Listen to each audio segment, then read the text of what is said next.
കടം വേണോ? ലോകോത്തര ബ്രാൻഡുകളുടെ എല്ലാ മൊബൈൽ ഫോണുകളും smart T V, smart watch, headset തുടങ്ങിയ എല്ലാ ഗാഡ്ജറ്റുകളും തവണ വ്യവസ്ഥയിൽ സ്വന്തമാക്കൂ. ജ്യോതി മൊബൈൽസ്, ഏരൂർ.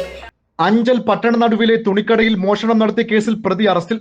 കോട്ടിക്കൽ സ്വദേശി ഭൂസരിയാണ് പിടിയിലായത്. സൊസൈറ്റി ജംഗ്ഷനിലെ ജിഫാസ് എന്ന സ്ഥാപനത്തിലാണ് ഈ മാസം 4-ാം തീയതി കവർച്ച നടന്നത്. 10,000-ഓളം രൂപയും 30,000-ഓളം രൂപയുടെ സാധനങ്ങളുമാണ് കവർച്ച ചെയ്തത്.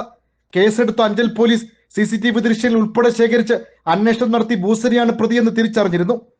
ഇയാൾക്കായി അന്വേഷണം തുടരവെ കഴിഞ്ഞ ദിവസം രാത്രി കരികോണിൽ നിന്നും ഭൂസരി പിടിയിലാവുകയായിരുന്നു. അറസ്റ്റ് രേഖപ്പെടുത്തിയ പ്രതിയെ ഇയാളുടെ വീട്ടിലും കവർച്ച നടത്തിയ സ്ഥാപനത്തിലും എത്തിച്ച് തെളിവെടുപ്പ് നടത്തി.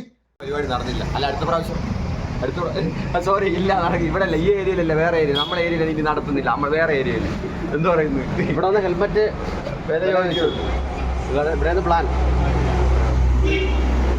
മൊത്തം ഞാൻ കാര്യമാക്കിയാണ് സാറേ.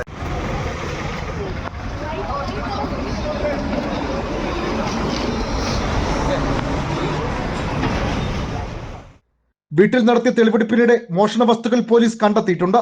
ഷട്ടറിന്റെ പൂട്ട് തകർത്തും ഗ്ലാസ് പൊട്ടിച്ചുമായിരുന്നു കവർച്ച. ഇയാൾ സമാനമായി മറ്റെവിടെയെങ്കിലും കവർച്ച നടത്തിയിട്ടുണ്ടോ എന്നതടക്കം പോലീസ് അന്വേഷിക്കുന്നുണ്ട്. Anchal circle inspector Harish, SI Prajeesh Kumar എന്നിവരുടെ നേതൃത്വത്തിലാണ് പ്രതിയെ പിടികൂടിയത്.